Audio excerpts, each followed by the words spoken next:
Hello and welcome back to the channel. It's Mark from PowerSonic and Apprentice 121. Today we're going out to site again to see the installation of another GivEnergy hybrid inverter combined with two 9.5 kilowatt hour batteries. This one is an existing installation that the customer wants expanding. There were some issues around the first time out installing solar PV and batteries in this customer's home, and we wanted to deliver a first-class service to restore their faith in the PV installer community. And huge thanks to those customers. They were absolutely brilliant, looked after us so well.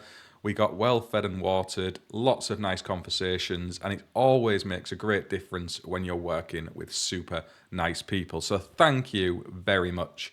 Without waffling on too long at the start, we're going to jump straight out to site. I do want to apologise for a little bit of the audio. This install was back in February.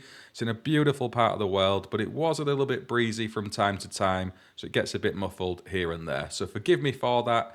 Let's get out to site and see what we came up with. So you see up on the roof, we've got an existing array up there. These are, I believe, 390s or 400 watt Trinas, no longer available. They're obsolete, so we are tying in some new Jinkos. The customer's only really had a third of the roof used so far, so we're going to drop these down ever so slightly further lower. Obviously we want to tie them in as best we can with the existing array. They are quite concerned with how this is going to look, so we're going to have to be a bit careful with that. You can see the guys have got the first row all set out with the hooks. They're just going to go along and screw those in place. We've got this chimney to avoid, which is causing missing a few panels here and there. We are in a very nice part of the world. See in the background behind Matthew's head, that is Lake Windermere. So not a bad view to come to work to today. See the snow on the hilltops, or mountains as they probably are over there. We've got our chalks, hooks. These are again the Volk hooks, as we always use, to give us that adjustment. Again, trying to match and blend the height into the existing array. We don't want to end up any higher up than those panels they currently are. That's going to be half the battle with these. They need to sit down to the same height, and hopefully it'll all come together and look the business when we're done. It's been re-roofed about 10 years ago. These are flat concrete tiles, so you can see the back of them, there's a little lip that's going to need a grind out, but not much. Fortunately, the existing installers have ground out the back of the tiles. It is all sat nice and low. There was an issue after they'd finished with some roof leaks, which was concerning to hear, but so far we've not had any breakages and we've been having a good wander around up here. So we're happy with the roof. It's a really nice gentle pitch as well. As you can see, it's not particularly steep, so it's a good one to work on this, and we'll show you a bit more of that through the course of the week as we move along.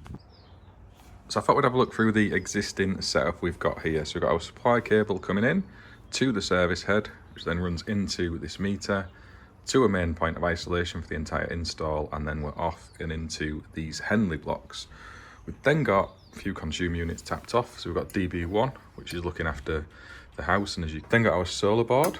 It's from Chint, and we need to upgrade our breaker in here because 20 amps probably isn't going to quite cut it with the new inverter. So we've got that. There's also this changeover switch that's existing. That's remaining for the customer to run in EPS mode.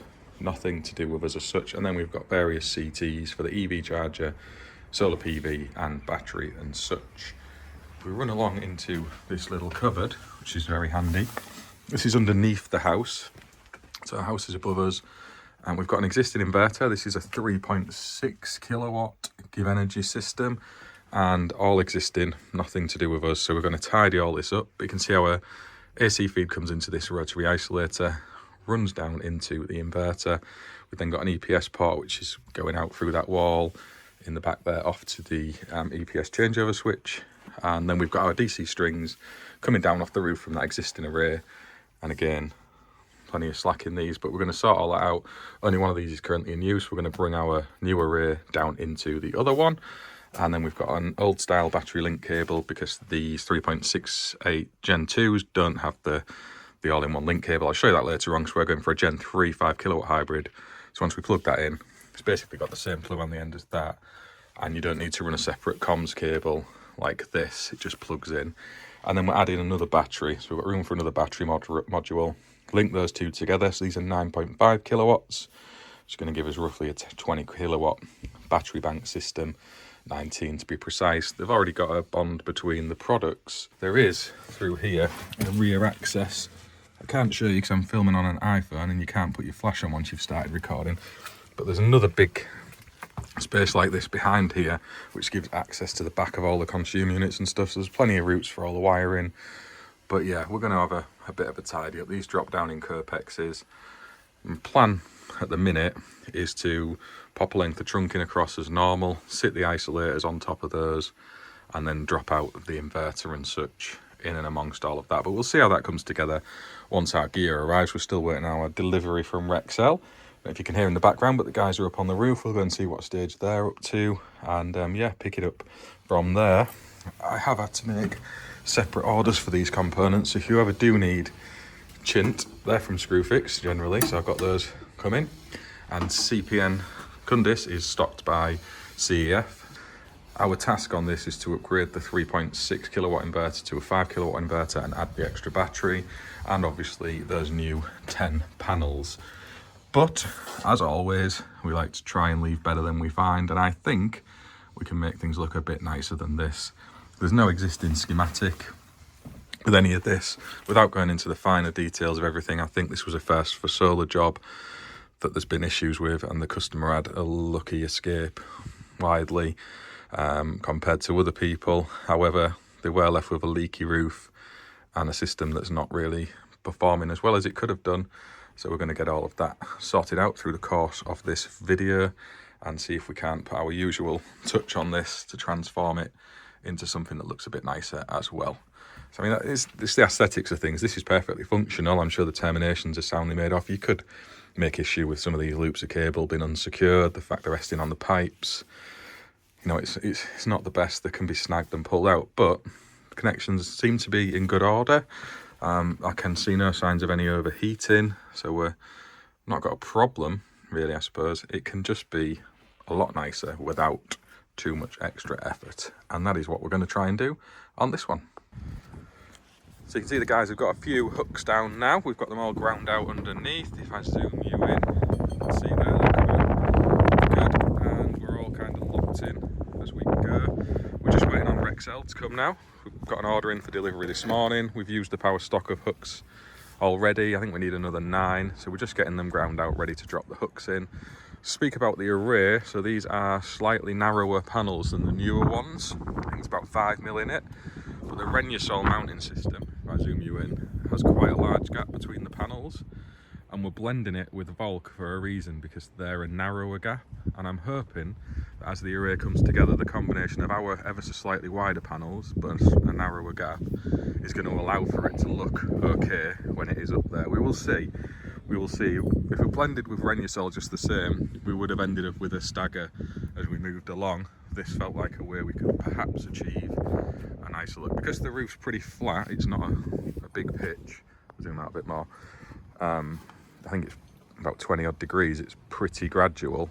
From the street down there, you can't actually see it that well anyway. So I think all those factors pulled together should leave for a nice roof. Now in summer, we're going to get quite a lot of clipping off this array, because we've only got a 5 kilowatt inverter. This is a south-facing roof, but the customer really wanted to get that winter generation output in as much as possible to support their consumption, so it's kind of sized in a way for that.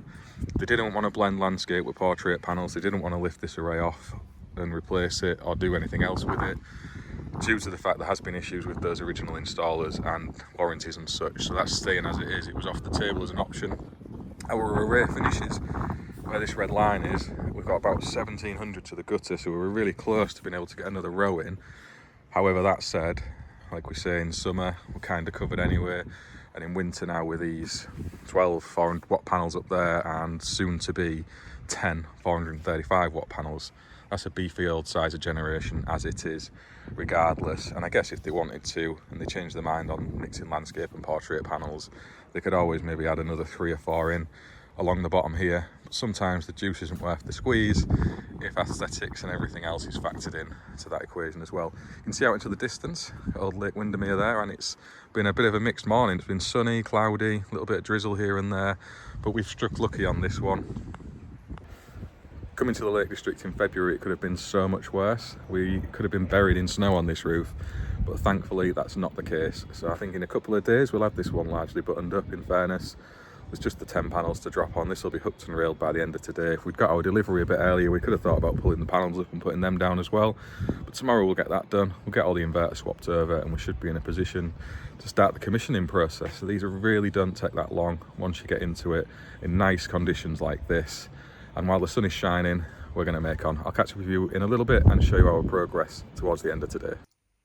So we're in the final throes now of getting this all together. I'm going to run you through the system and show you how it all works. But you can see we've got our hybrid inverter up there. We've gone for the cables out on show rather than trunking, just with this pipe here, which is really tight on space. So we're just tucking the cables up the back, routing them along to where they need to go, and making the best of it. I think it looks all right, and we're happy with it as it is. It's infinitely better than it was. We've got our main AC feed down into this isolator. Obviously that'll run in both directions depending on if the batteries are discharging, the PV's sending power back to the house loads, or if the grid is charging up these batteries down here. So the beauty of these GivEnergy 9.5s is they have these singular cables that link between the two products. So you've got your hybrid inverter input in the top, and then out the bottom here we take a link cable across to the slave battery, and that's adjusted on these dip switches. If you see in here, we've got this is the slave, so there's a certain configuration of both those two rows of dip switches which will set these to masters and slaves, and then one will sort of control the other in the way that they discharge and charge at the same rate. They're on the floor secured to the wall. That's all neatly fastened together. We've got our PV generation as always. You can see on here with the indicators what is going where. We just need to label these up. You see we've added our DC labels here. Bit of tidying up, I'll show you up on the roof as well, and a bit around the main consumer unit. But this is a service area. So you've got the tank, there's all sorts of cables and pipes and other bits and pieces that are going on, and I think that's come up nice. We've got our bond on down to the batteries as well, which links across to the other battery, so they're all properly earthed.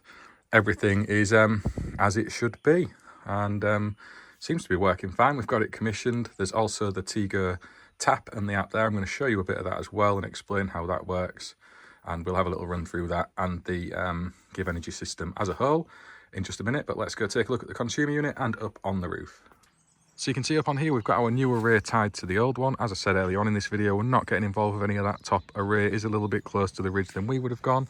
I think there's about a 200mm gap or so. It's deceptive from down here because the roof is only a 20-degree pitch, so obviously it's flatter, can't see the end of it, but there is a gap there. I'll go down the street and show you a bit of that. The panels look ever so slightly different because these have been out in the natural air drying off a bit, and these have been stacked up at the side of the scaff where they've been getting dripped on and getting wet, and they've not quite dried off the same. The glass is the same. I don't know what that's coming across on camera, but there we go. Tying the bulk with the Renyasol was a really smart move. It's actually come up very well because the Renyasol has a wider space between the panels, but the new panels we've fitted are ever so slightly wider, and as it moves along it's blended in quite nicely. The customer's happy with it. I'm going to run down the street and show you some footage of that. The Tigo optimizers and its tap is doing its thing now, so it's collecting data, sending that off to the Connect that's down in the inverter location, transmitting that out to the internet, and that's now available for us to look at as well. And obviously if there's a rapid shutdown procedure that's needed, it's tied off the same supply as the inverter, and it can do all of that. When the power drops, it'll take out the optimizers as well for a safety feature.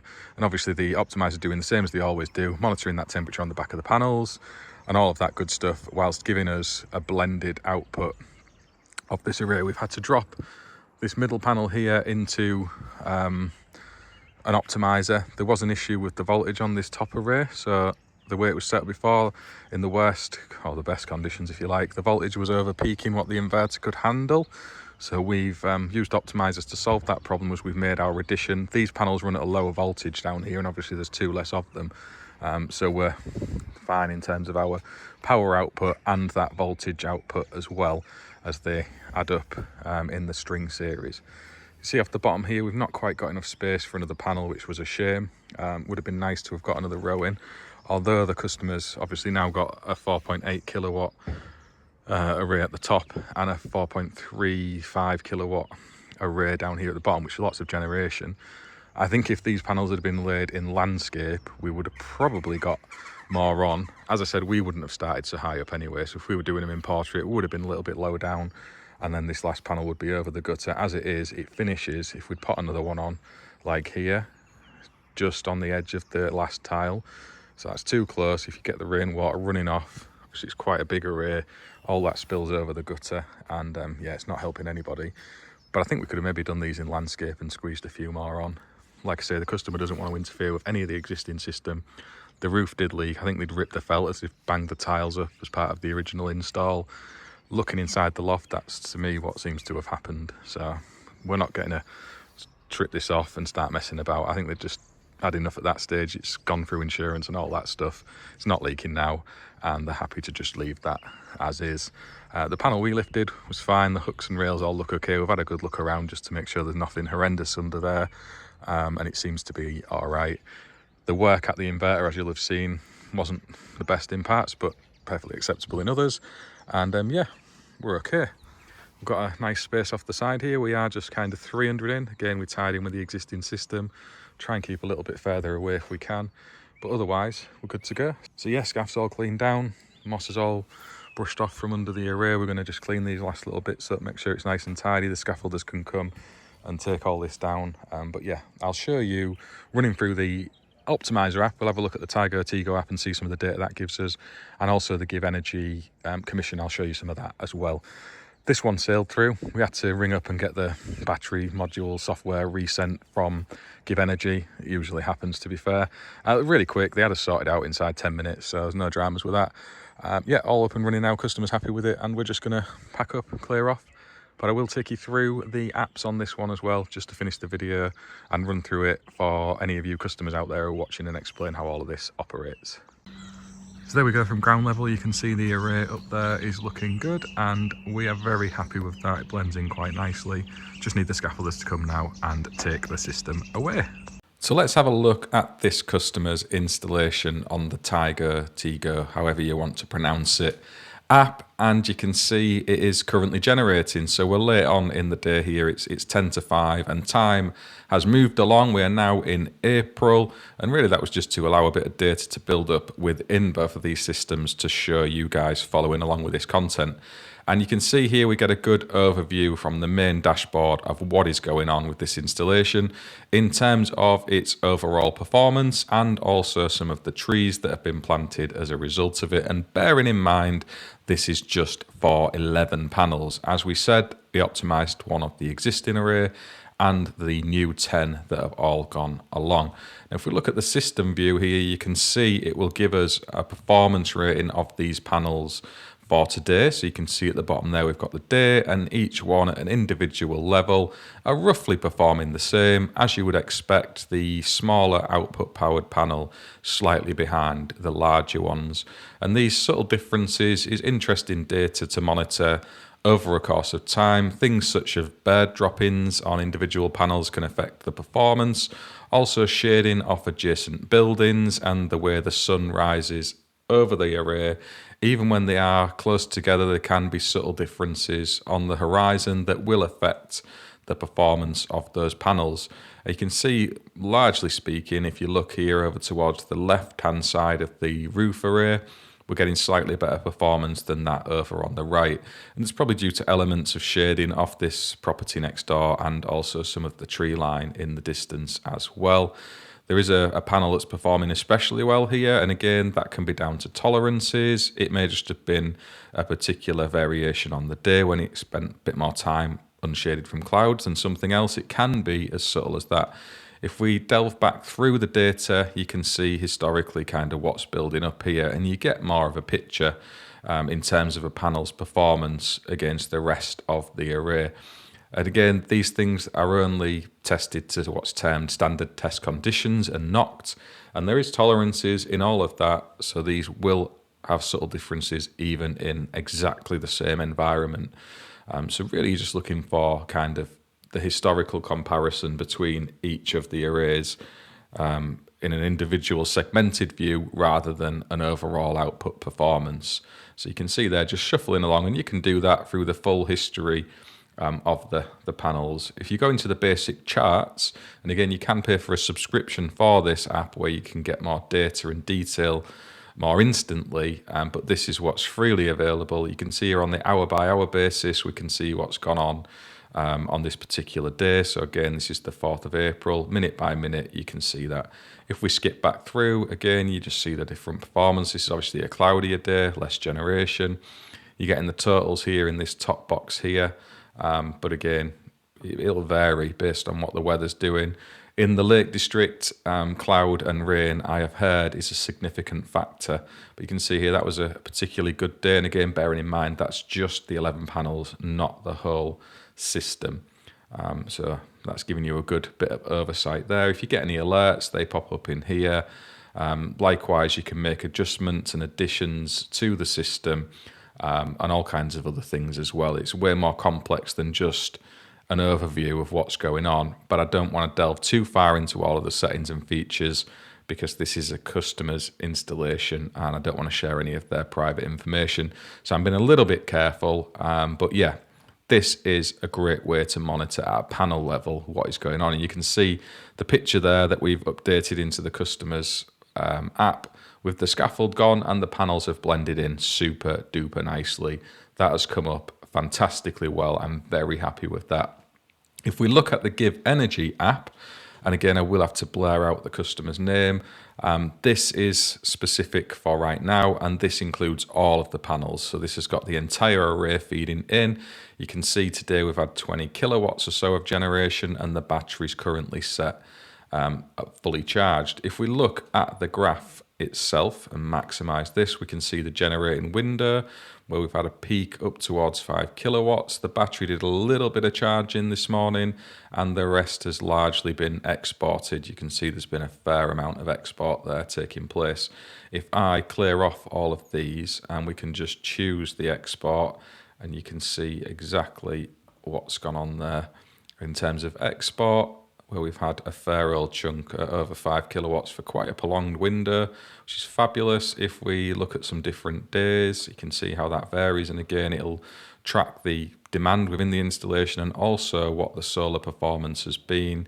If we look at the PV power as well in combination with that, you can see this day we've had up towards 7 kilowatts of generation there. And point of note with the GivEnergy hybrid inverter being 5 kilowatt rated, it will allow generation to take place above that. It's something that you need to factor in as an installer when you are specifying these systems. It's not its maximum ratings in terms of the DC PV input, it's its maximum rating in terms of output to the installation itself. So it'll only let 5 kilowatts go out. The rest will be sent to the battery, or if it's already full, clipped away. So it's something to keep in mind when you are looking at that. But yeah, great insight there. If we zoom out of that, you get a better overall picture of that if we go into the energy graph. So if I pop that up and maximize it, so you can see here on a daily basis what's been going on. For this, we've got looking at the solar to home, grid to home, and battery to home. You can see we've had 1.56 kilowatt hours going direct to the house from the solar, and we've had about a kilowatt from the battery. And again, you can tweak this and adjust it based on what you want to look at. So if we're looking at generation only, you can see we've had solar to the grid today of around 15 units of energy as a whole. If you want to look at this on a monthly basis, so you can see again here in April, we've already had solar to the grid totaling up through these. So if I swap this to yearly, actually, it'll give you the month by month view. So you can see there we've got April the 4th, 3rd, 2nd. It's not got enough data in there since we've installed it to really break it down any different to that. Let's have a look at the totals and see how that presents. You can see here we've got a total solar to grid of nearly 400 kilowatt hours, solar to battery at 90, and solar to home at 240. If we drop back into the monthly, you'll see solar to home. Again, these figures move around. So this data will be unique and specific to you in your use of the app, which is fantastic. And again, you've got the data of the inverter as a whole, the weather forecast, if you're on any smart tariffs, your solar forecast, so this will predict what you should generate based on the weather forecast. It is absolutely off the scale, the level of data you can get inside these apps now. Yeah, fully customizable to your own unique circumstances. And if you want to delve into the inverter settings, I've shown this before, so I'm not going to really go into it. But you get all of your software data and everything built into there as well. And your notifications, if you have any faults, you can see we've had a BMS over voltage crop up on the 12th of March. This was a problem we went through with the customer where we had to do a firmware update of the product, and it was resolved via GivEnergy through that. It was just a calibration of the battery voltages between themselves and also the inverter's firmware, all sorted out. GivEnergy, absolutely brilliant. You do need to keep your software up to date where you can. I know there's conflicting advice online about updating to newer versions of firmware and the potential for your system going out of sync and everything, but really you should be doing that. Take the advice of the manufacturers and try not to solely focus on the forums and things on the internet. I hope that's been useful and you've enjoyed watching this particular episode on video on my YouTube channel. If you haven't already, please do subscribe and give us a thumbs up or a thumbs down if you're enjoying this kind of content. Drop your comments in below. If you are looking for a solar PV and battery storage system in your home, please do reach out through the means of email to mark@powersonic.co. And if you want to see some more about our business, there'll be a link in the description to the website. But just for reference, that is also powersonic.co. Thank you for watching, and I will see you on the next one.